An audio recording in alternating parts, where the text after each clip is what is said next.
पर भी जरा नजर डाले, वह राजा चौकन्ना होकर यह समझे भस्म न कर डाले।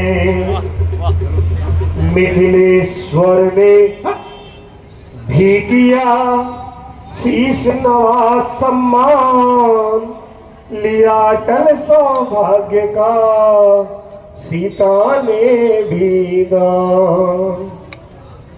सौभाग्यवती रहो।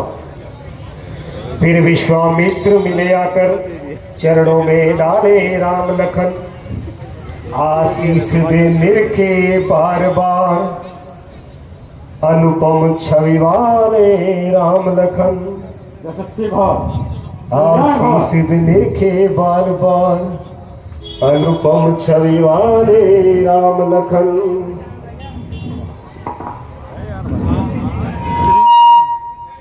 फिर सरसरी निगाह से देखा सगल समाज, तब बोले मिथिलेश से परशुराम द्विजराज। तो जनक, क्या बात है? दरबार में भीड़ भाड़ जो है, अभी अभी यह भयंकर चोर कैसा था, वीरों में शेर शान जो है। भगवान, मैंने यह देश देश के राजा हैं, यह मेरी पुत्री सीता के स्वयंवर में पधारे। अज्ञानतावश मैंने यह प्रण कर लिया था कि जो भी वीर पुरुष इस शिव के धर्मे पर प्रतिज्ञा चढ़ाएगा उसे मेरी प्रिय पुत्री सीता वरण करेगी। अपमान, अपमान! मेरे आराध्य पहले शिव के धनुष का यह घोर अपमान। बता, जल्दी बता, धनुआ को किसने तोड़ा है? वीरों से भरी इस सभा में जनक सुता से नजर जोड़ा है। जल्दी उसकी सूरत दिखला, वरना सब चौपट कर डालूंगा। कितना इस पृथ्वी को राज तेरा, सब उलट पुलट कर डालूंगा। सभे सभा को देखकर दुखी सिया को जान, सीधे सरल स्वभाव से बोले राम सुजान। भगवान, शिव का धनुष तोड़ने वाला तो कोई शिव का और आप ब्राह्मणों का कृपा पात्र ही हो सकता है। ऐसा दुष्कर कार्य तो वह सेवक ही कर सकता है, जिन पर आप ब्राह्मणों और गुरुओं की अनुकंपा हो। हाँ, सेवक वह होता है जिसका सेवा पर ही दिल हो, पर जब कई सा कार्य करे वो निश्चय ही काट डालने के काबिल है। राम बना है तू अगुआ इस क्षत्रिय तल की ताली में। तब मसल को याद आती चिंता है चोर की ताली में। महाराज, भैया ने आपसे मीठे और नम्र वचन क्या कहे, आप तो सातवें आसमान पर ही चढ़ रहे हैं। यह सबसे पहले बोल उठे, इस कारण आप इन्हें दोषी ठहरा रहे हैं। यह तो वही बात थी महाराज, जो ज्यादा मीठा होता है वह अपना नाश कराता है। मीठे गन्ने को ही देखो, कोरू में पेरा जाता है। अच्छा, अपराधी हम ही सही, हमी ने जान निचोड़ा है। जो करना है करे आप, धनुष हम ही ने तोड़ा है। महाराज, खेल खेल में हम लोगों ने बचपन में ही सैकड़ों धनुष तोड़ डाले, पर आप यहाँ बताइए इस धनवे में ऐसे कौन से लाल गए हैं जो आप इतना खा रहे हैं? और राजा में ठग रहे, मुख को क्यों नहीं संभालता है? मत से कोने के आ गए, इसलिए आंखें लाल दिखाता है। भगवान शिव का महाधनुष अत्यंत विदित है, अनुपम है। इतना बड़ा प्रचंड दंड क्या छोटी मोटी धनुष है? महाराज, हमारी राय में सब धनुष एक समान है। श्रीमान तपस्वी ब्राह्मण है, इसलिए मुझे कहना है, ब्राह्मण का भूषण क्रोध नहीं जो मामूली ने पहना है, यह कहना है राजपूतों का जो पहना जाता है रण में। अपराध क्षमा मामूली, चाहिए शांति ब्राह्मण में। अरे ओ गलत, कहाँ तक बुला इस बच्चे को? यह मुझे न्योतानी ब्राह्मण समझ रहा है। अरे ओ गलत, मुझे सीधा साधा ब्राह्मण न जान, मैं क्षत्रिय कोई नहीं हूँ। भगवान जी, मैं ब्रह्मचारी अति क्रोधी निर्मय हूँ। मेरे इस फंसे ने लहू की नदियां पा दी है। इस आर्य भूमि में कई लोग सत्यार्य राग बना दिए है।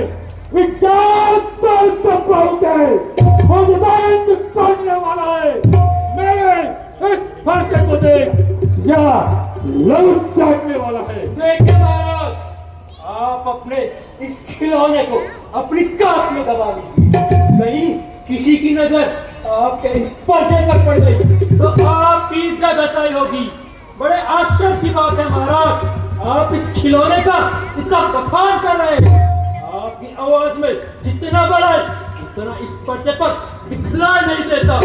क्यों बूढ़ा पर्चा दिखलाकर छठे बालक को डरा रहे?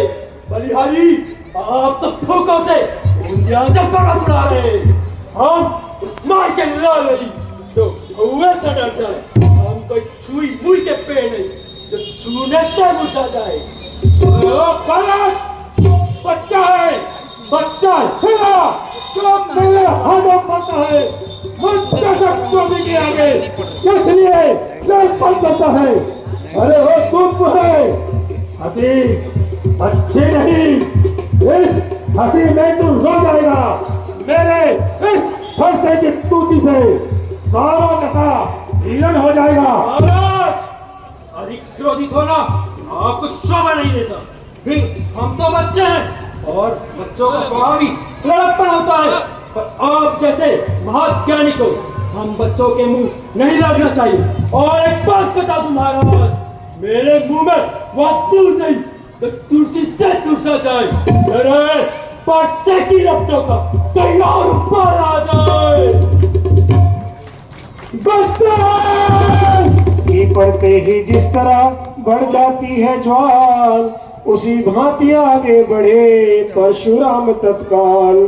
तभी बरज सौमित्र को उठे सच्चिदानंद, जल समान शीतल वचन बोले रघुकुल चंद। भगवान, बच्चों की बोली तो निर्मल गंगा का प्रवाह होती है जो उचित अनुचित नहीं जानती।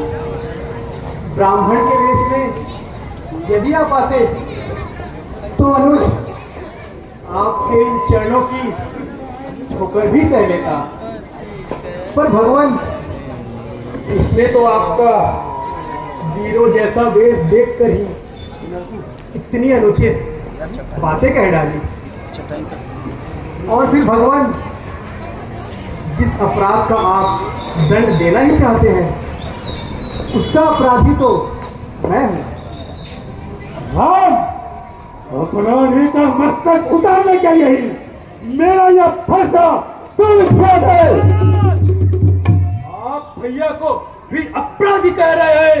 अपराधी तो आप सब है जो इतने सुंदर अवसर पर विघ्न उत्पन्न कर रहे हैं। इतने वर्षों से आप कौन थे? यह धन वर्षों से जनकपुर के मिथिलेश्वर की संपत्ति थी। उन्होंने जब चाहा इसे अपने सामने खुलवा दिया। अब आप कौन होते हैं इस पर अपना हक जता रहे हैं? अरे उत्तंड बालक, तेरी उत्तंडता का तुझे अभी स्वाद बताता हूँ।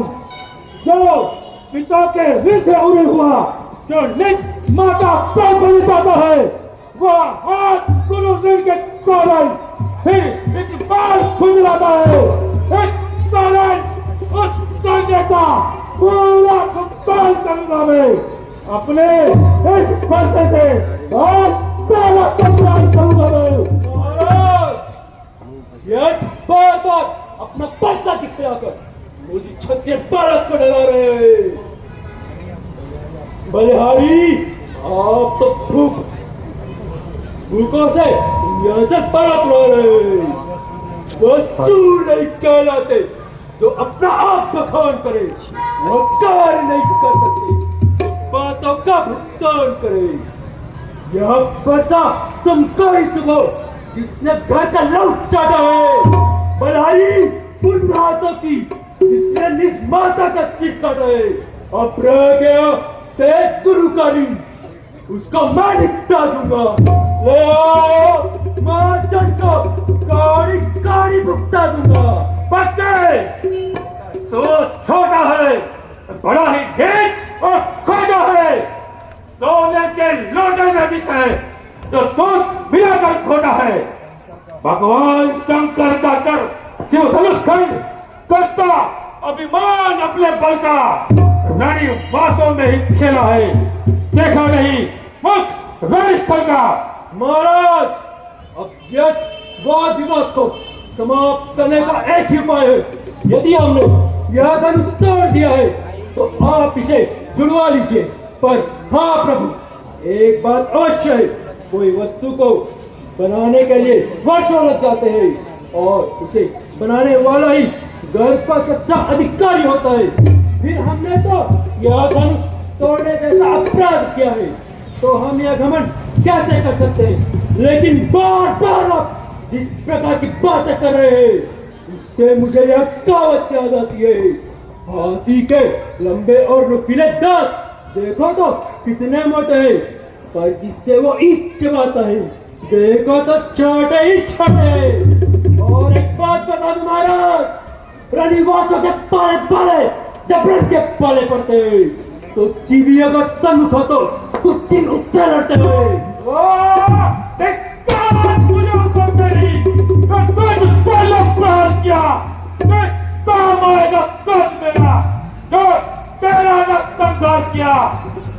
समझ करो, ध्यान से सुनो, जब बालक बड़ा ही मुफत और सीधा जोर है, कर मैं इसका वध करूं तो कोई मुझे रोक न देना। इतना कह आगे बढ़े जो ही प्रशासन, बोले विश्वामित्र तब क्षमा करे अपराध। शांत हो जाए मुनिराज, शांत हो जाए मुनिराज। यह बालक तो बातों का मारा है, ईश्वर करुणा करो मुनिवर, ये नन्हा बालक शिष्य हमारा है। ठीक है विश्वामित्र, आपके आगे आगे मैं इसे छोड़ देता हूँ। अब तक जो क्रोध किया उसको भी वापस लेता हूँ। वापस ले रहा क्रोध को मैं, यह सुनकर लक्ष्मण मुस्काए। जब लक्ष्मण को हंसते देखा तो परशुराम फिर गरमाए। विश्वामित्र देखो, उसको देखो, अभी तो मुस्कुरा है, उसका रो कर मुस्कुरा, मुझ पर बिजलियां गिरा है, उसको भी तो कुछ समझाओ, मुझको ही मत मजबूर करो। मेरे आंखों के आगे से मेरे शिकार को दूर करो। महाराज, यदि आप हमें देखना ही नहीं चाहते तो अपनी आंखें बंद क्यों नहीं कर लेते? यदि आपको इन धनुष खंडों से इतना ही प्रेम है तो सीधे से यहाँ से ले जाइए, और अगर व्यर्थ वाद विवाद करना चाहते हैं तो अपना प्रवचन चलने दीजिए। बच्चे, यह सुनते ही फिर हुआ तिरछा उधर कुठार, रंगभूमि में मच गया तब तो हाहाकार। भृगुपति की लाल लाल आंखें जब अंगारे बरसाती थी, तब सीतापति ने यह देखा, सीता कुछ सहमी जाती थी। वैदेही की यह दशा देख अत्यंत शीघ्र रणधीर उठे। भृगुपति का उधर कुठार उठा, इस ओर राम रघुवीर उठे। भगवान क्षमा कीजिए, शरणागत की रक्षा कीजिए। प्रभु, यदि आपका क्रोध हमारे शीश उतारने से ही शांत हो सकता है उसको लीजिए, इसके लिए हम सदैव उपस्थित हैं। प्रभु, ब्राह्मणों की कृपा और आशीर्वाद से ही राम जनक सुता से नाता जोड़ सकता है और महाराज के प्राण की रक्षा कर पाया है। हे भृगुनाथ, हम करें ब्राह्मणों की सेवा। स्वामी, यह पहला धर्म हमारा है। हम झुके ब्राह्मणों के आगे, बस यही धर्म हमारा है। राम, तुम्हारी बातें सुनकर नरमाई मुझको आती है, तो शेर तुम्हारे भाई को छाती चलने लग जाती है। देखो, हंसकर देखो, अब एक तो मुस्कुराता है, इसका कर मुस्कुराना मुझ पर बिजली गिराता है। मैं पत्थर से खड़ा हुआ, सुविधा में मेरी जान है। अब इसको मार डालूंगा, बस यही अरमान है। ओह, यह क्या हुआ? मेरे पैर आगे तो नहीं बढ़ते, और यह पत्ता, यह तो मानो बाहर से भारी हुआ जा रहा है। मानो अब तो महाराज के मुख से फूलों की वर्षा हो रही है। महाराज संभालिएगा, कहीं यहीं जड़वत न हो जाइएगा। अगर आपने मूर्ति रूप धारण कर लिया तो आप जैसे महाज्ञानी के लिए भव्य मंदिर का निर्माण कराना होगा, परंतु इस समय तो हमारे पास पूजा की सामग्री भी नहीं। पर हाँ प्रभु, अगर आप स्वीकार करें तो यह हार हम आपको उपहार रूप में अवश्य दे सकते हैं। सुनते ही यह व्यंग फिर कोपे श्री भगुनाथ, तभी क्षमा की याचना कर उठे रघुनाथ। भगवान, क्षमा कीजिए, यह बालक अबोध। समझा, अब समझा तुम दोनों भाइयों की चालाकी को। छोटा भाई तो बार बार अंगारे मुझ पर फेंक रहा, और तो अपनी चिकनी चुपड़ी बातों से चोटों को मेरी सेक रहा। कर्म है वह, नर्म है तो वाह, क्या कुटिल नीति है दोनों की। देखते हो विश्वामित्र, चालाकी अपने चेलों की। राम, वाक युद्ध बहुत हो चुका, बार युद्ध अब होए, और राम संग्राम में अब मैं देखूंगा तो एक परशुराम जो नाम मेरा, तो भी तो राम कहलाता है। मेरे ही नाम का पिछला पद अपना नाम बदलाता है। राम तो राम रहेंगे, नहीं राम, इसलिए आकर संग्राम अभी, वरना जगह को मत पाता। नाम का नाम अभी। वाह महाराज वाह, धन्य है आपका ज्ञान। अब तो आपको राम नाम से ही विरोध है। मैं तो कहता हूँ आप अपना परसा वनमाला में चलाकर राम नाम ही हटा दीजिए, क्योंकि आपके इस परसे पे इतना साहस नहीं जो हम पर उठ सके। और अधिक कहते लखन, किंतु दब गया भाव, भाई के संकेत का इतना बड़ा प्रभाव।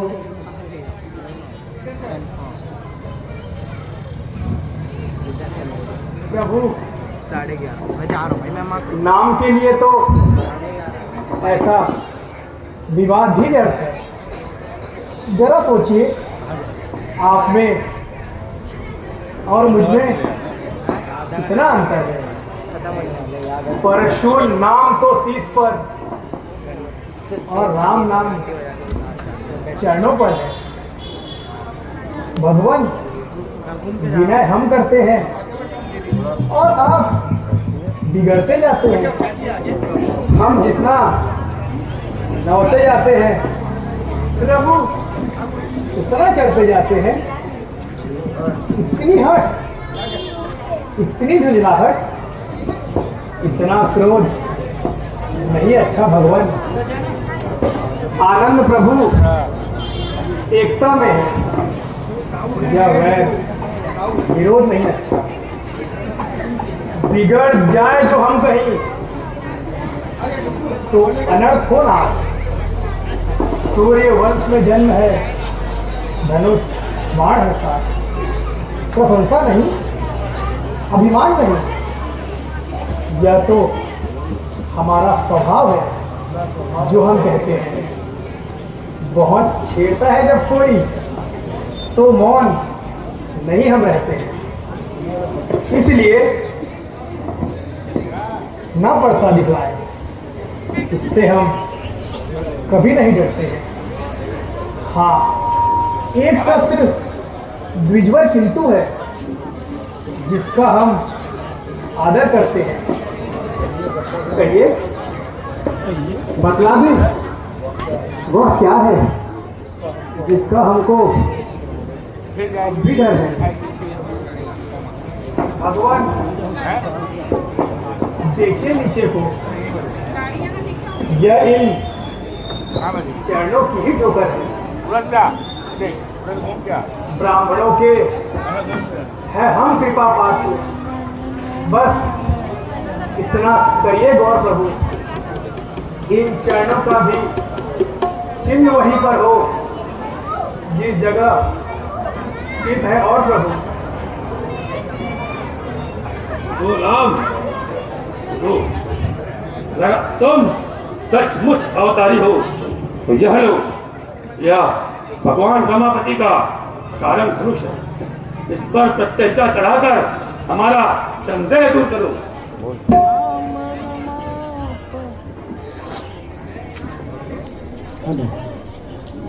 प्रभु, आप यह जानते हैं कि यह दिव्य वैष्णव बाण कभी खाली नहीं जाता। अब आप ही मुझे बताइए कि मैं इस बाण को छोड़कर आपकी किस अवगुणों को नष्ट करूं? राम, इस समय इस पृथ्वी को मैंने अपने गुरुवर को सौंपा था, तब उनसे मैंने यह प्रण लिया था कि कभी भी रात्रि में पृथ्वी पर नहीं रुकूंगा। इसलिए हे राम, मेरे मन से आने जाने वाली शक्ति को आप नाश ना करें। हाँ, आप मेरे पुण्य प्रताप से अर्जित मेरे जो पुण्य कर्म है आप उन्हें भले ही नष्ट कर दें। राम, आप इस दिव्य को पूर्व दिशा की ओर छोड़ दें।